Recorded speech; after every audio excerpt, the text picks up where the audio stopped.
오늘은 누가복음 말씀을 간략하게 개관해서 살펴볼 텐데 모든 사람의 구주라는 제목으로 말씀을 살펴보도록 하겠습니다. 오늘 우리가 읽은 말씀과 함께 우리가 다른 한 곳의 말씀도 살펴보기를 원하는데 사도행전 말씀인데 사도행전 1장 1절에서 2절까지 말씀 한번 제가 찾아서 읽어드리겠습니다.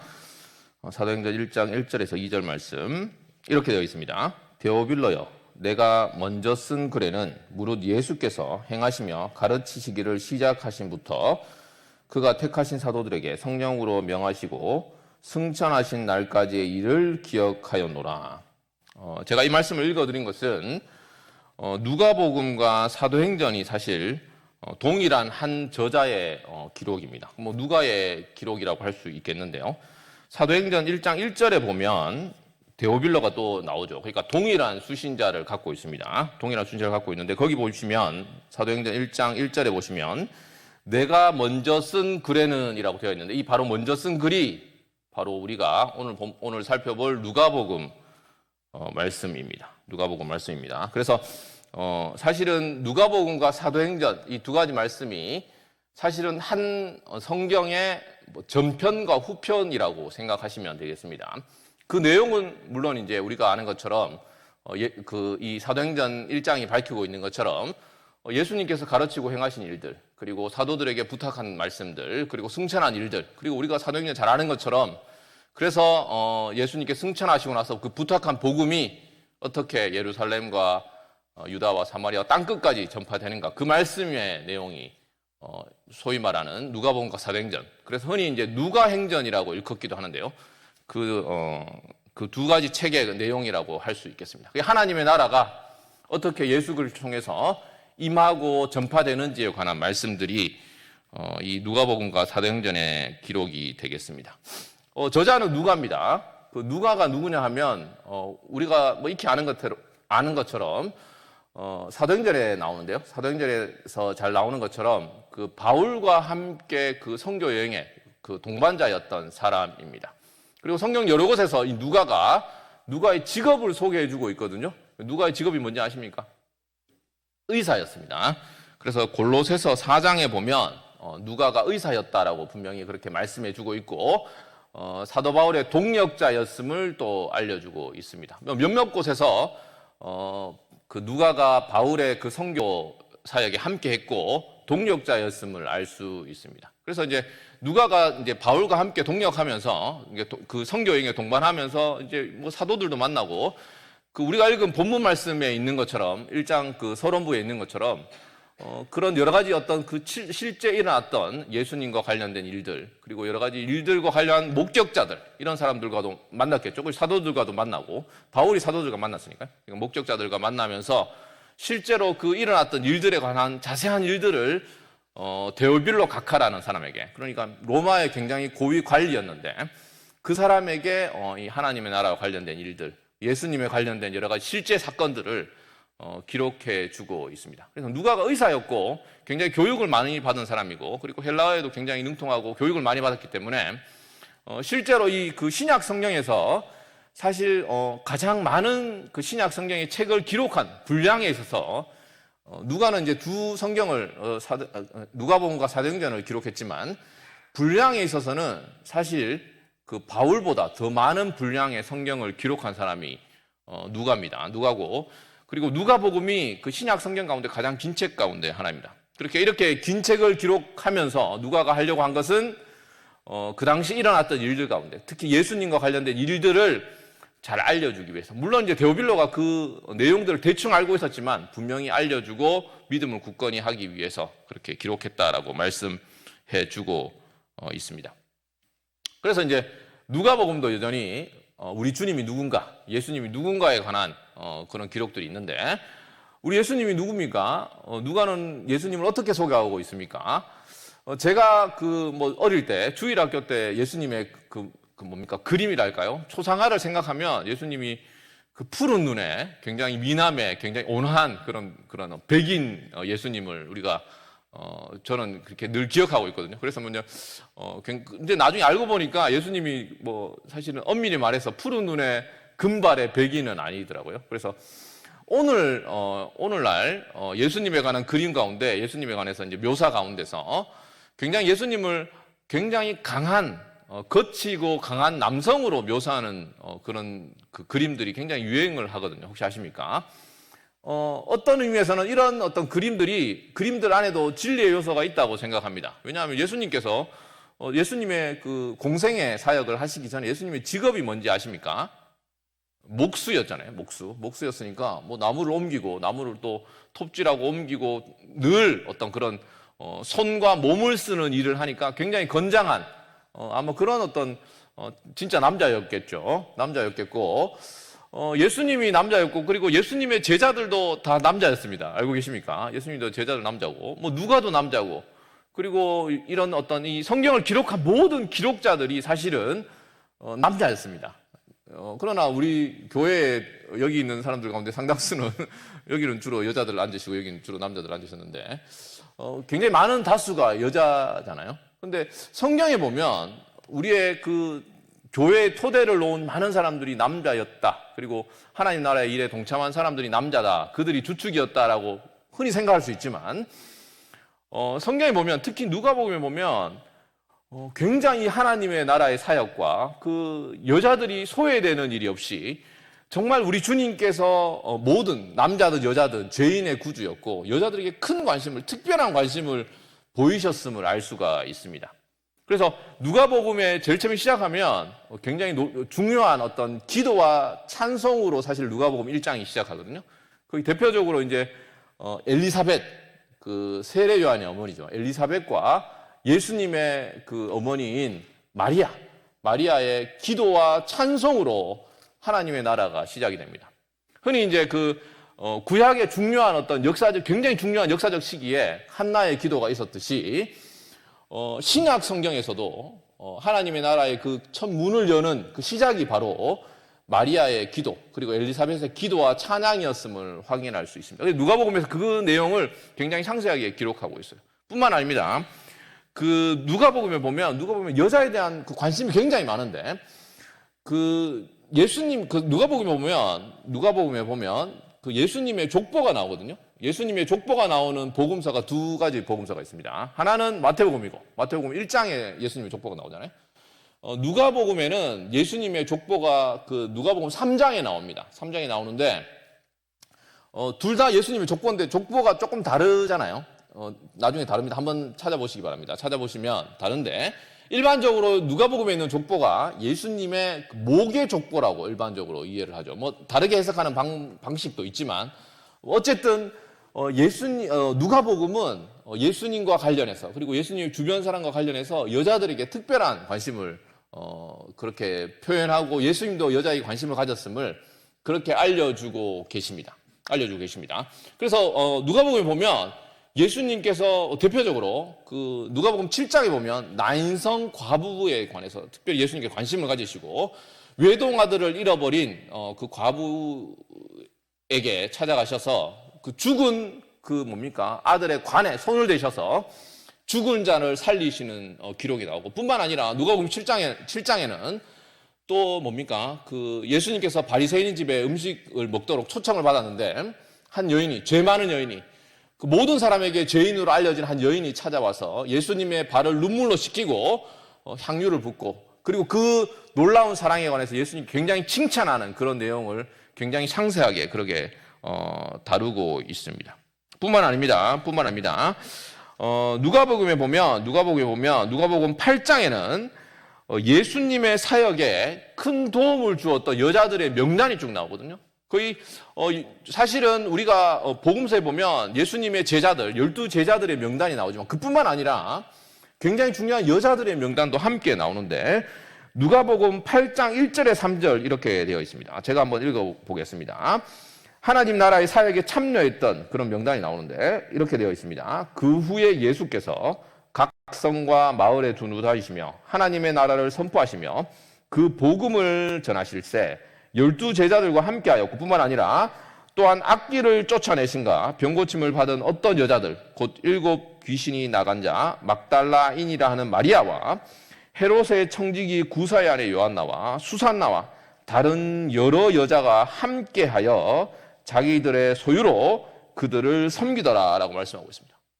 흔히 우리가 구약 성경에도 굉장히 뭐 예를 들어 뭐 다윗의 용사들을 언급하고 있잖아요. 그래서 하나님 나라에 기여했던 중요한 어떤 그런 인물들을 소개하고 있는데 용사들을 언급하고 있는데 그것처럼 누가복음에서는 하나님 나라의 사역에 참여했던 연약하지만 하나님의 은혜를 받고 그 은혜에 감사해서 보답하기 위해서 자신의 소유로 섬겼던 여자들에 대한 명단이 이렇게 소개되고 있습니다. 뿐만 아닙니다. 그리고 10장에 가보면 그 유명한 마리아와 마르다 이야기가 또 나옵니다.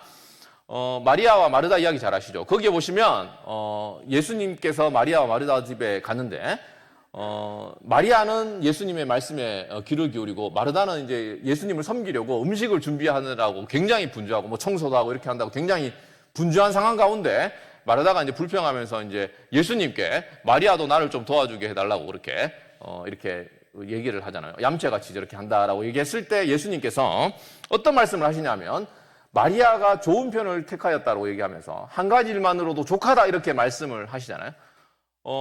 여러분 이 말씀을 듣고 어떤 생각이 드실지 모르겠지만 뭐 이 말씀에서 여러 교훈을 끄집어낼 수 있겠지만 한번 그 당시 문화를 생각했을 때 사실 그 당시 문화에서는 여자들이 뭐 예수님께서 하나님 말씀을 전하는 또는 뭐 선지자로도 간주되고 뭐 이렇게 생각되었는데 하나님의 말씀을 가르치는 뭐 랍비나 선생 앞에 앉아가지고 하나님 말씀을 듣는 일은 남자들의 특권이었습니다. 남자들의 특권이었고 여자들은 그야말로 음식을 준비하거나 그런 일을 하는 것이 그들의 역할 분담이었거든요. 그럼에도 불구하고 예수님께서는 마르다에게 그리고 마리아에게 어떤 일이 자기가 이 땅에 오셔가지고 하나님 백성에게 요구하는 가장 중요한 우선순위에 있는 일이 참으로 우리 주님을 알고 주님과 교제하는 것이다 라고 얘기하시고 그 당시 문화와 비교했을 때는 굉장히 급진적인 그런 어떤 사실은 뭐 여성의 어떤 역할에 관해서 말씀해 주시는 모습을 말씀해 주고 있습니다. 뿐만 아닙니다. 이런 여러 곳에서 사실은 누가복음에서 사실은 그 당시에서는 하나님의 나라 일에 여자들이 결코 소외되지 않고 하나님과 하나님을 섬기는 일이라든가 하나님과 교제하는 일이라든가 아니면 죄인을 건지시고 구원하시고 고치시는 그 모든 사역에서 우리 주님은 남자들뿐만 아니라 여자들에게도 자비를 베푸시는 모든 죄인의 구원자였음을 그렇게 말씀해 주고 계십니다. 뿐만 아닙니다. 우리 뭐 여자들뿐만 아니라 우리 그 누가복음에 보면 예수님께서는 어린아이들에게도 특별한 관심을 보이셨습니다. 사실 그 당시 뭐 2000년 전입니다. 2000년 전에 아이들은 뭐 이런 종교적인 뭐 가정에서 종교적인 교육을 받고 훈련을 받는 그런 대상이었겠지만 우리가 잘 아는 것처럼 아이들이 예수님께 몰려오고 그리고 부모들이 아이들을 데리고 예수님께 나가는 것에 관해서 제자들이 막고 이렇게 했었거든요. 그때 예수님께서 그렇게 하지 말라고 책망하시면서 아이들을 환영하시고 아이들을 환영할 뿐만 아니라 이 아이들의 모습이 바로 하나님 나라의 백성의 모델로서 제시하는 것들을 우리가 볼 수 있게 됩니다. 단순히 우리가 어린아이들을 뭐 잘 교육하고 훈련해서 우리의 장래에 우리 교회의 기둥이고 미래고 하나님 나라의 일꾼이고 뭐 그 정도 수준의 물론 그렇게 그런 어떤 의미도 있겠지만 그게 아니라 예수님께서는 지금 당장 그 어린아이들 가운데 임하는 하나님의 은혜 그리고 그 가운데 나타나는 하나님의 어떤 하나님 나라 그런 것들에 초점을 맞추고 그들이 지금 하나님께 찾아오고 그리고 하나님 백성으로서 예수님께 나오는 그들을 우리 주님께서 기뻐하시고 환영하신 것들을 볼 수 있습니다. 그래서 우리 주님께서는 그 어떤 약한 자들 그리고 소외되는 자들 그리고 그 당시 문화에서는 힘이 없다고 사실은 그렇게 중요하게 여기하지 않는 그런 모든 사람들에게 자비를 베푸시는 모든 사람의 주님이셨습니다. 우리가 아까 제가 이런 말씀 드렸습니다. 예수님께서 이 누가복음과 사도행전을 함께 읽어야 되는데 우리가 성경을 보면 하나님 나라가 예수님께서 부활 승천하시고 나서 사도행전에서 얼마나 전 세계로 그야말로 땅끝까지 하나님 나라가 확장되는 모습을 볼 수 있잖아요. 그런데 우리가 하나님 나라의 확장에 있어서 하나님 나라가 확장되고 그리고 하나님의 나라가 세상에 영향을 미치기 위해서는 우리 생각에 뭐 힘이 필요하다, 뭐 돈이 필요하다 이렇게 생각할 수 있잖아요. 우리가 하나님의 일을 하고 교회 일을 할 때 돈도 필요하고 사람도 필요하고 힘이 필요하잖아요. 그런데 우리 주님께서는 우리가 누가복음을 보면 그리고 사도행전을 봐도 우리 주님께서 주님의 관심은 늘 가난한 자, 약한 자, 연약한 자, 소외되는 자에게 있었음을 볼 수 있습니다. 그래서 성경에 보면 누가복음을 보면 예수님께서 특별히 가난한 자에게 특별한 관심을 가지시고 또 반대로 누가복음에 보면 그리고 신약 성경에 보면 예수님께서 부자들 그리고 부에 대해서 경고하시는 내용들이 굉장히 많이 나타납니다. 사실 이 누가복음이 로마의 고위 관리인 데오빌로에게 주어진 말씀이라는 것을 제가 시작 부분에서 말씀드렸는데 누가복음 1장에 보면 이 굉장히 지위가 높고 뭐 가진 것도 많겠죠. 이런 데오빌로가 굉장히 불편할 수 있는 그런 말씀으로 사실 누가복음이 시작하게 되는데요. 마리아의 찬양에 보면 우리 하나님이 어떤 분이신지 이렇게 이제 소개하는 부분이 나오거든요. 누가복음 1장 52절에서 53절 말씀에 보면 이런 말씀이 나옵니다. 제가 읽어드리겠습니다. 우리 하나님이 어떤 분이시냐? 권세 있는 자를 그 위에서 내리치셨으며 비천한 자를 높이셨고 줄이는 자를 좋은 것으로 배불리셨으며 부자는 빈손으로 보내셨도다라는 말씀이 나옵니다. 데오빌로가 이 말씀을 듣고 불편할 수도 있었을 것 같은데 데오빌로는 아마 개종한 하나님을 아는 사람으로서 이 말씀을 기뻐했으리라 이렇게 생각이 듭니다. 그런데 이 누가복음에 보면 분명한 누가복음에서 부에 대한 말씀을 굉장히 많이 하고 계시거든요. 부에 대해서, 부자에 대해서 굉장히 말씀하고 계시는데 부와 부자에 대한 이 누가복음의 기본음은 경고입니다. 경고. 우리는 흔히 하나님의 백성으로서 하나님께서 우리를 부하게도 하시고 가난하게 하실 수 있잖아요.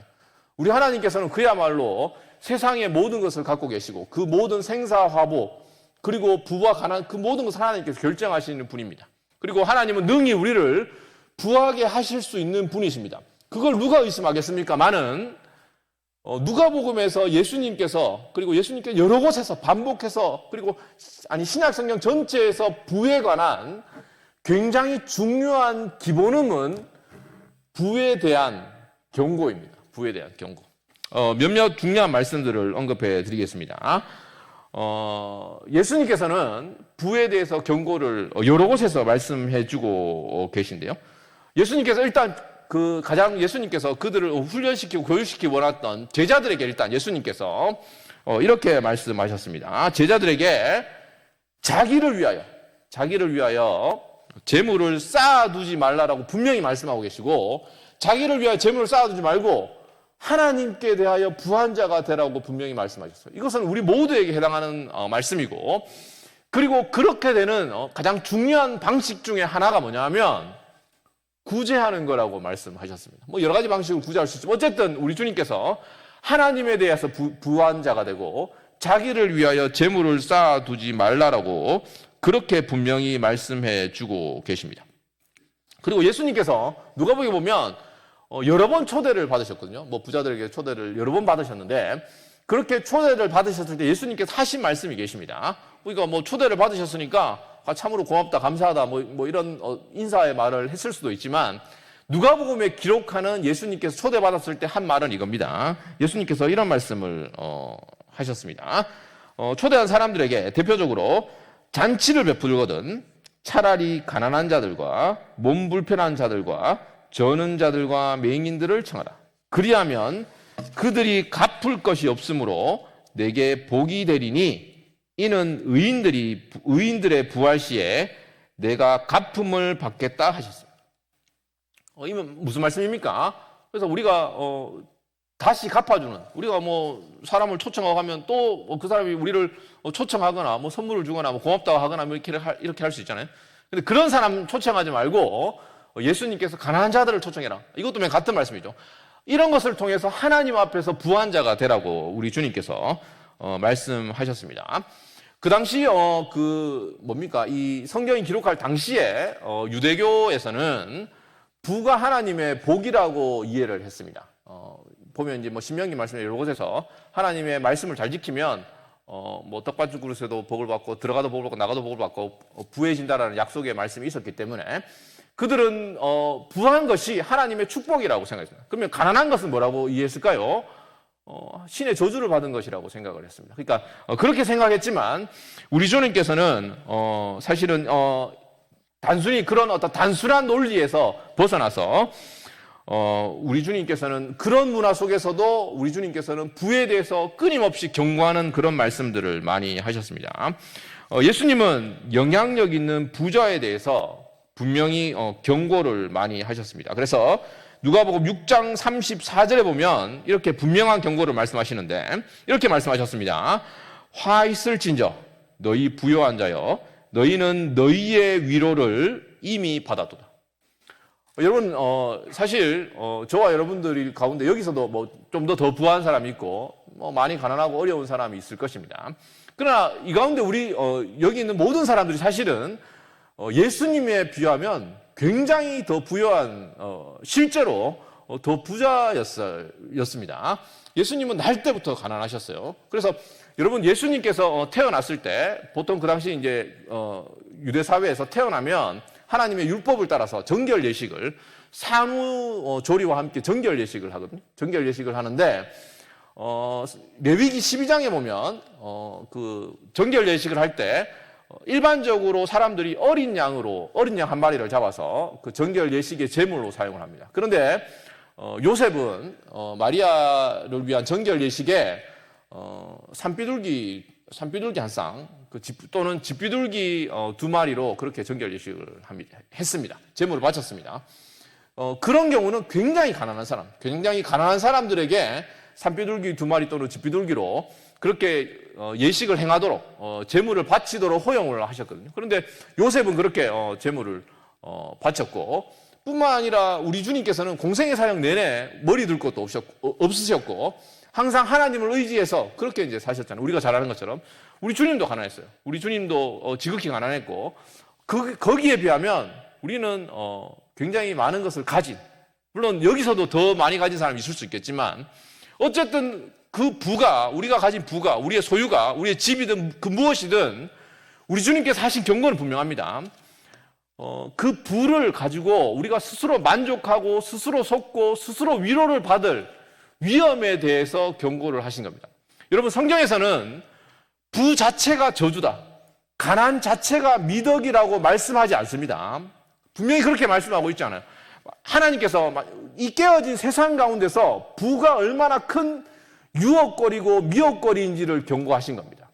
아마 예수님께서 재림하실 때 어떻게 되겠습니까? 우리는 그야말로 우리가 지금까지 누려보지 못한 우리가 살게 될 영원한 천국에서 누릴 어떤 그 복락과 기쁨과 그 풍성함, 풍요로움이 어떤지 아마 말로 할 수 없을 겁니다.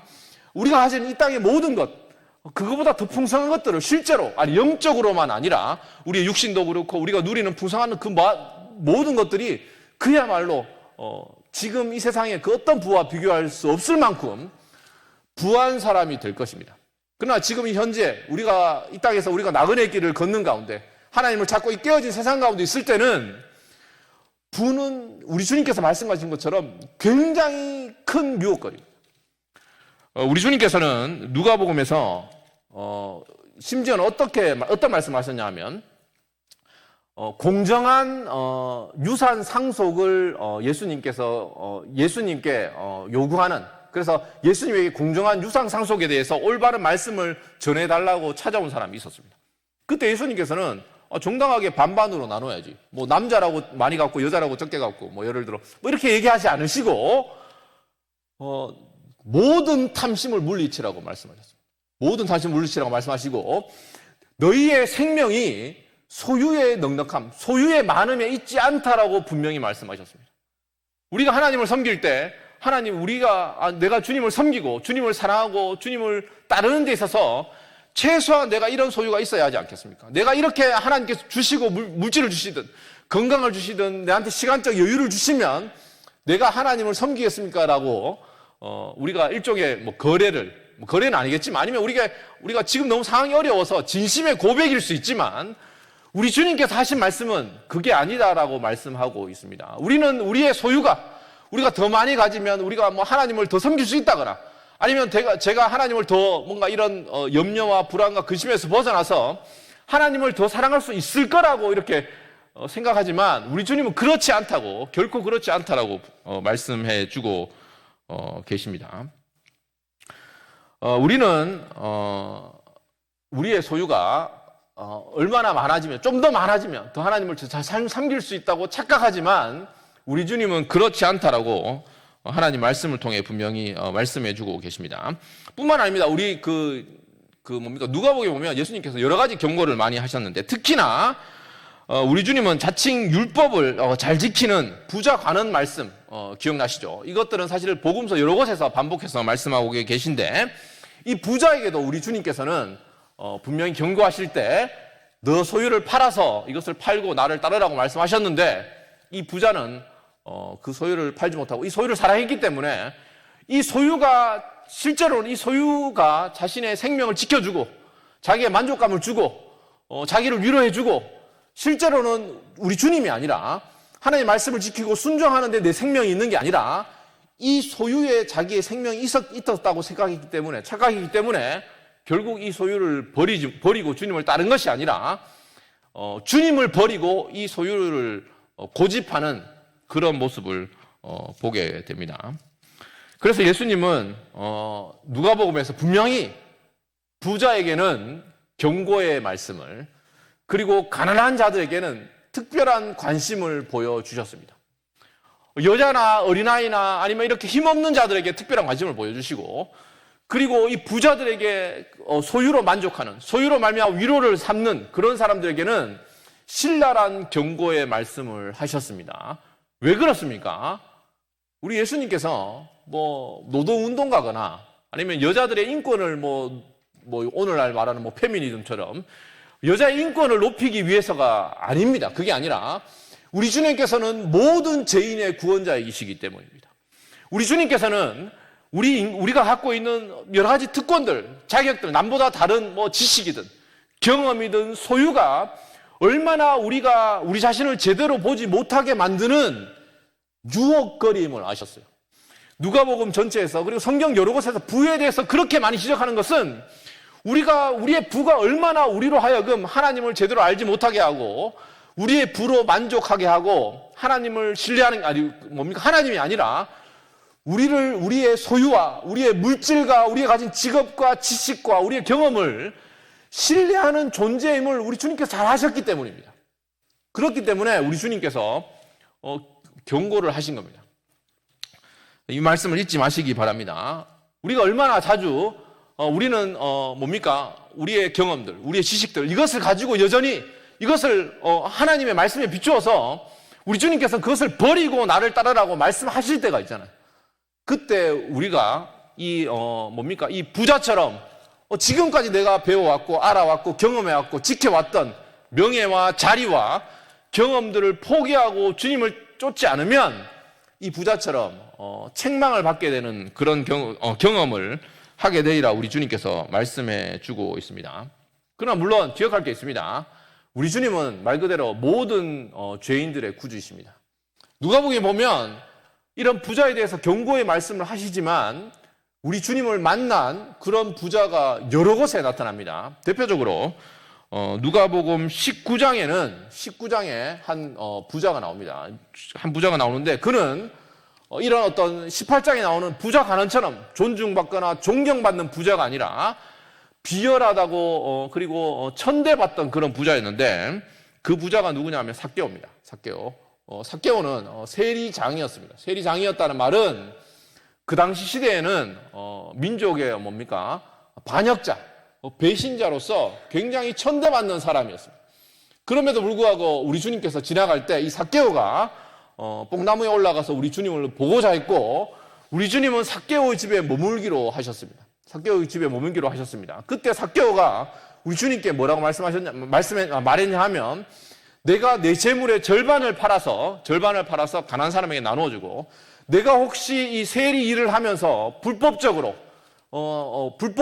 제가 다른 사람의 재물을 빼앗았으면 그 재물의 2배의 값을 지불하겠다고 그렇게 얘기를 했습니다. 그러자 우리 주님께서 이 세리에게 구원이 임했다고, 이 사람도 하나님의 백성이라고, 아브라함의 자손이라고 분명히 말씀하셨습니다. 그래서 예수님께서 부자를 미워하신 게 아닙니다. 부자를 미워하신 게 아니라 부에 쉽게 만족하는 하나님이 아니라 하나님으로 말미암아 부한 자가 아니라 자기 소유로 부한 사람들에 대해서 경고하신 겁니다. 그리고 이런 어떤 자신의 부로 말미암아서 우리가 쉽게 만족하고 부로 자랑하고 주님으로 자랑하는 것이 아니라 부로 만족하는 위험이 얼마나 큰지 경고하셨습니다. 부뿐만이 아닙니다. 우리 주님께서는 우리가 가진 지식들, 특히나 종교적인 지식에 대해서도 굉장히 많이 경고하셨습니다. 담임 목사님께서 여러 번 말씀하셨잖아요. 그러니까 우리가 하나님을 섬기면서 하나님을 아는 지식은 단지 지적인 지식이 아니라 경험적이고 체험적인 지식이라고 말씀하셨는데, 누가복음 18장에 보면 또 한 가지 중요한 세리의 이야기가 나오는데, 거기에는 바리새인과 세리의 비교가 나옵니다. 바리새인과 세리의 비유를 예수님께서 말씀하셨는데, 우리가 익히 잘 아는 말씀입니다. 성전에 바리새인과 세리가 들어왔습니다. 그런데 바리새인은 그 성전에서 하나님을 찬송하면서 나는 이 세리와 다름을 하나님께 감사하고 찬양하잖아요. 나는 이 세리와 다르고 나는 간음하지 않고 하나님의 율법을 다 지키고 일에 2번 금식하고 11조를 내고 이렇게 하나님의 율법을 다 지킵니다라고 얘기를 했습니다. 그러나 실제로 이 바리새인은 하나님을 제대로 아는 사람이 아닙니다. 하나님을 체험적으로 경험적으로 아는 사람이 아닙니다. 만약에 바리새인이 하나님을 체험적으로 경험적으로 알았다면 세리와 자신을 비교하지 않았을 겁니다. 하나님 앞에서 자신의 율법을 지킨 것들, 그리고 내가 일에 2번 금식하고 11조를 낸 것을 어떻게 자랑할 수 있었겠습니까? 성경에 보면 하나님을 실제로 만났던 사람들, 누구든 간에 거룩하신 하나님 앞에 섰던 사람들은 주변 사람들을 보지 않았습니다. 아니, 주변 사람들이 보이지 않았습니다. 화로다 나야 망하게 되었다라고 얘기했고 하나님의 은혜만을 찬양했습니다. 우리가 2022년 여러 가지 우리가 하나님의 은혜를 구하고 이미 벌써 우리가 2023년을 시작했습니다. 여러분 아마 여러 가지 하나님의 일들, 사역들을 생각하고 교회 일을 할 때 여전히 우리가 남과 비교하고 나는 이렇게 열심히 일하지만 저 사람은 일을 하지 않는다. 나는 이렇게 노력하고 애를 썼는데 하나님께서 내게 해준 것이 뭐냐. 이렇게 얘기하는 것은 여전히 우리가 하나님을 제대로 알지 못하는 걸 수 있습니다. 여러분, 그리고 여기 이 비유 가운데 세리를 한번 보시기 바랍니다. 세리는 바리새인과 비교하지 않았어요. 내가 바리새인처럼 되게 해달라고 얘기하지 않았습니다. 오직 하나님만을 생각하고 자기 가슴을 치면서 하늘을 바라보지도 못하고 하나님이여 저를 불쌍히 여기소서 저는 죄인입니다라는 고백만을 내뱉었습니다. 여기 이 바리새인의 고백 가운데 여기 보시면 바리새인이 하나님께 나를 불쌍히 여기소서라고 고백을 하잖아요. 사실 그런데 이 고백의 원어의 의미를 살펴보면 하나님이여 저와 화해해 주십시오라는 단어를 쓰고 있습니다. 그래서 화해해 달라는 고백을 드리고 있습니다. 그래서 이 세리의 관심은 지금 바리새인보다 내가 지금 너무 죄를 지었고 내가 부끄럽고 내가 교회 오기에 부끄럽고 이런 게 아니라 하나님과의 잘못된 관계, 하나님과의 틀어진 관계, 하나님 앞에서 내가 큰 범죄를 했고 죄인이기 때문에 하나님 저에게 긍휼을 베풀어 달라고 하나님이여 하나님과의 관계가 회복되기를 원합니다라고 구하고 있는 겁니다. 이 관계가 어떻게 회복됐습니까? 이 세리가 하나님께 무엇을 드려서 바리새인처럼 11조를 드리고 일에 2번 금식을 하고 율법을 지켜서가 아니라 그게 아니라 하나님께서 친히 자기 아들을 보내셔서 화목제물로 화해의 제물로 자기 아들을 보내셔서 우리를 하나님과 화해시키고 회복시키고 관계를 고쳐나가는 그런 내용이 바로 누가복음의 말씀이라는 것을 여러분 기억하시기 바랍니다. 이 누가복음의 전체 말씀이 바로 그 어떤 죄인들, 그 당시 사회에서는 인정받지 못하고 소외당하고 그리고 외면당하고 하나님의 말씀을 듣지 못하고 하나님과의 교제에서 멀어져 있는 죄인들과 여인들과 어린이들, 약한 자들, 멸시받던 사람들을 위해서 우리 주님께서 오셨습니다. 여러분들의 상황과 우리의 상황이 어떤 상황인지 모르겠습니다. 그러나 우리가 어떤 상황이 있든 우리가 아무리 가난하다 하더라도 우리를 참으로 부유하게 하기 위해서 우리 주님께서 그 부하신 주님께서 우리 대신 가난해지셨고 저와 여러분의 상황이 어떻든 우리가 지금의 어떤 병과 어떤 아픔과 어떤 질병과 어떤 연약함 가운데 아파하고 있든 간에 우리의 심리적인 병이든 아니면 육체적인 병이든 우리가 어떤 죽음의 병이든 그 가운데 있다 하더라도 생명 자체에서 우리 주님께서 친히 우리를 위해 죽으심으로 우리에게 참된 생명을 주기 위해서 참된 영적 생명과 육신의 회복과 만족과 기쁨을 주기 위해서 구원자가 되기 위해서 오셨음을 잊지 마시기 바랍니다. 여러분이 어떤 마음의 슬픔과 아픔과 멸시를 당한 아니면 우리의 죄로 여러분 한번 세리를 생각해 보시기 바랍니다. 이 세리가 어떤 이유에서 이 직업을 세리라는 직업을 아마 그 당시에 봐서 나쁜 직업 아닙니까? 어떤 이유에서 이 직업을 선택했는지 알 수 없지만 저와 여러분의 아픔과 문제와 고통이 저와 여러분이 선택한 문제든 아니면 유전적인 것이든 그 어떤 것이든 우리가 선택했든 아니면 선택하지 않았든 간에 다른 사람의 잘못 때문이든 간에 깨어진 세상에서 불가피하게 경험하는 것이든 간에 그 모든 것을 통해서 하나님께서 이 세리를 이끌어 가신 그 하나님의 손길을 보시기 바랍니다. 그 손길을 보면 결국 그렇게 하셔서 우리 주님께서 의도하시는 바는 이 세리로 하여금 우리로 하여금 하나님을 찾게 만드는 겁니다. 우리의 마음과 육체로 살아계신 하나님을 부르짖게 만드는 겁니다. 하나님이여 저를 불쌍히 여기소서 긍휼히 여기소서 저와 화해해 주십시오라는 고백을 하게 만드시는 환경임을 잊지 마시기 바랍니다. 2023년도 여전히 하나님께서 하나님의 손길 가운데 우리의 삶을 인도하실 것입니다. 결국 그 손길 가운데 인도하시는 것은 우리로 하여금 하나님을 찾게 하시고 하나님을 만나게 하시고 하나님을 경험케 하셔서 하나님의 생명을 누리고 그리고 그 생명을 나누고 우리가 누리고 경험했던 그 생명을 세상에 전하고 나누고 그래서 우리처럼 동일한 기쁨으로 하나님을 찬양하게 하는 그런 2023년이 우리를 기다리고 있음을 잊지 마시고 우리 주님이 어떤 상황 누구에게든 모든 죄인의 구원자가 되심을 믿으시고 그 주님을 신뢰하시는 저와 여러분 됐으면 좋겠습니다.